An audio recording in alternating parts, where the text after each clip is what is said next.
अस्सलाम वालेकुम दोस्तों, मैं हूं आमिर और welcome back to code journey with Aamir. आज की वीडियो में हम सीखेंगे एचटीएमएल, मेटा टैग्स और एसईओ बेसिक्स, जो हर वेबसाइट के लिए बहुत ज़्यादा इम्पोर्टेंट होती हैं।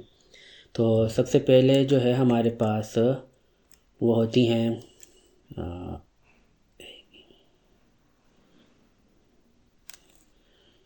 पहले विजुअल स्टूडियो कोड खोल लेते हैं। विजुअल स्टूडियो कोड में ये कोई और प्रोजेक्ट खुल गया है। अच्छा, तो ये हमारे पास विजुअल स्टूडियो कोड ओपन हो गया है। तो हम यहाँ पे इसको इम्प्लीमेंट करना सीखेंगे।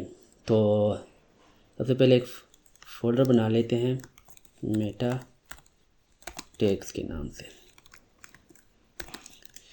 ठीक है, इसके अंदर index.html लिखते हैं। अच्छा, इसमें बॉयलर प्लेट ले आते हैं और यहाँ पे इसको सीखते हैं। अच्छा, तो इसमें जो मेटा टैग्स होते हैं वो बेसिकली हमें वेब पेज पे नहीं दिखाई देते, वो एसईओ के लिए इम्पोर्टेंट होते हैं। अगर हमें सर्च इंजन ऑप्टिमाइजेशन करनी है तो उसके लिए बहुत ज़्यादा इम्पोर्टेंट होते हैं मेटा टैग्स। तो मेटा टैग्स में एक तो होता है ये चार सेट के नाम से आता है। इसमें हम ब्राउज़र को बता रहे होते हैं कि हमारा जो कंटेंट होगा वो किस टाइप का होगा। और उसके बाद जो है हमारे पास एक आता है व्यू पोर्ट के नाम से मेटा टैग, जो कि हमें ये हम ब्राउज़र को बताते हैं कि हमारी जो साइट है वो मोबाइल फ्रेंडली भी होगी, हमें मोबाइल में भी इसको शो करवाना है। तो ये भी इम्पोर्टेंट टैग है। उसके बाद जो है हमारे पास मेटा में आता है डिस्क्रिप्शन के नाम से। तो यहाँ पे कंटेंट आ जाता है दिस इज टेंट। ठीक है, यहाँ पे हमारे पास डिस्क्रिप्शन होती है। ये डिस्क्रिप्शन जो होती है ये बेसिकली जब आप गूगल में सर्च करते हैं, अगर मैं आपको यहाँ पे ब्राउज़र में दिखाऊं कि अगर हम गूगल में सर्च करते हैं कुछ भी लाइक फेसबुक ही सर्च कर लेते हैं। ओके, तो अगर फेसबुक सर्च करते हैं तो हमारे पास ये फेसबुक का लिंक आ रहा है। और ये चीज़ जो है ना, ये वाली चीज़ यहाँ से यहाँ तक ये चीज़ जो होती है ये बेसिकली मेटा की डिस्क्रिप्शन होती है। और ये चीज़ जो होती है ये ऊपर जो लिंक होता है ये हमारा जो टाइटल होता है वो होता है। ठीक है, तो इसमें हम एक आता है इसके अंदर मेटा एक डिस्क्रिप्शन आता है और एक आई थिंक इसमें नहीं दिया हुआ मेटा नेम, और यहाँ पे हम लिखते हैं टाइटल के नाम से। ठीक है, और इसमें भी हम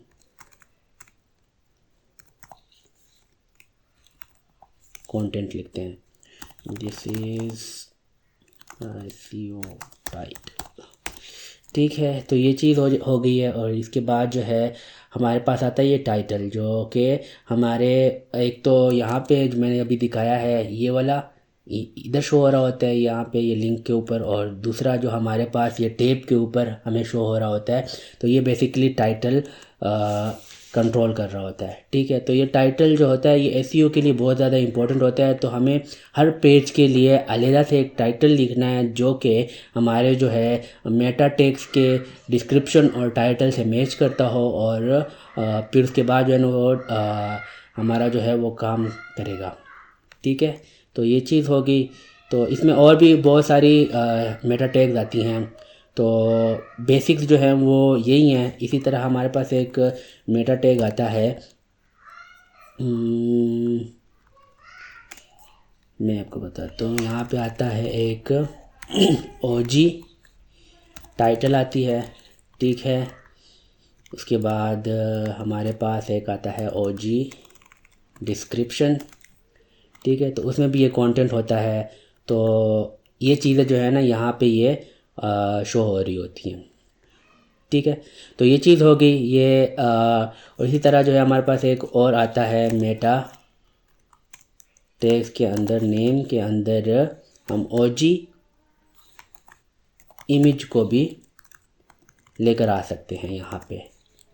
और यहाँ पे हम SR यहाँ पे एक और आता है, इसमें भी जो है ना कंटेंट हम जब देते हैं तो कंटेंट में हमारे पास यहाँ पे हम उसको पाथ डिफाइन कर देते हैं। तो ये चीज़ें जो है ना ये मोस्ट इम्पॉर्टेंट चीज़ें होती हैं अगर आपने अपनी वेबसाइट को रैंक करवाना होता है।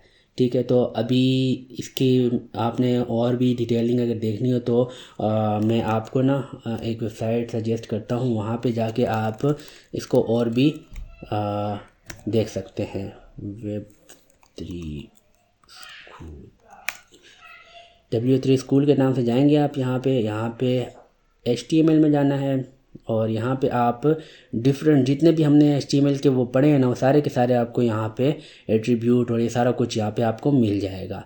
तो यहाँ पे हम अगर इसने दिया हो मेटा टैग्स के बारे में, हम अगर सर्च ऐसे करते हैं कि यहाँ पे गूगल में दोबारा सर्च करते हैं, गूगल में सर्च करते हैं हम W3 स्कूल और साथ में लिखते हैं मेटा टैग्स। ठीक है, तो ये आ गया हमारा मेटा टैग, ये चीज़ आ गई। ठीक है, तो ये देखें इसने ना ये सारा का सारा ये बताया हुआ है इसमें कौन सी चीज़ें आती हैं। तो ये जो है ना मेन चीज़ें यहाँ पे उसने बता दी हैं। और भी इसके अंदर आप डिटेलिंग में देख सकते हैं कि कौन सी चीज़ किस लिए काम आती हैं और सारा का सारा इसने डिटेलिंग में बताया हुआ है। ठीक है, तो यहाँ से आप इसको पढ़ सकते हैं। जो मेरे जहन में थी वो मैंने यहाँ पे बता दी आपको। ठीक है, तो ये चीज़ जो है ना आपने देख लेनी है। उसके बाद जो है हम जो मिस्टेक्स करते हैं, बिगिनर मिस्टेक जो करते हैं वो ये करते हैं कि वो जो टाइटल होता है वो एक ही उसमें रख लेते हैं, यानी कि एक ही टाइटल रख के ना डिफरेंट पेजेस बना रहे होते हैं एक ही टाइटल का।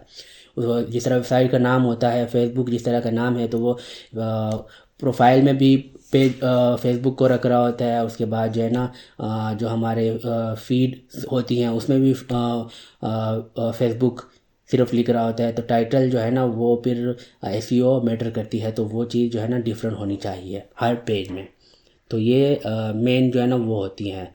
और लोग जो है वो मेरा डिस्क्रिप्शन को जो है वो इग्नोर कर देते हैं, हालांकि इसको नहीं इग्नोर करना चाहिए अगर आपने अपनी वेबसाइट को गूगल में रैंक करवाना है। ठीक है, तो ये चीज़ होगी।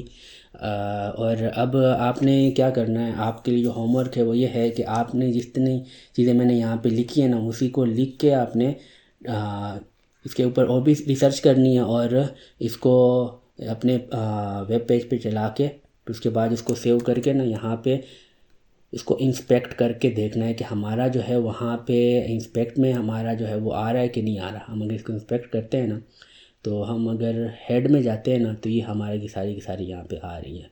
ठीक है, तो ये चीज़ आपने यहाँ पे आके देखनी है। ठीक है, तो ये आपके लिए होमवर्क है।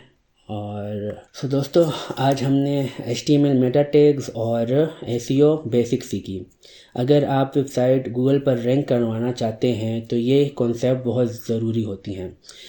वीडियो पसंद आए तो लाइक करो, सब्सक्राइब करो और शेयर भी करो और बेल आइकन को ज़रूर दबाएं ताकि मेरी आने वाली वीडियोस आप तक सबसे पहले पहुंचे। मिलते हैं पार्ट 9 में। अल्लाह हाफिज़।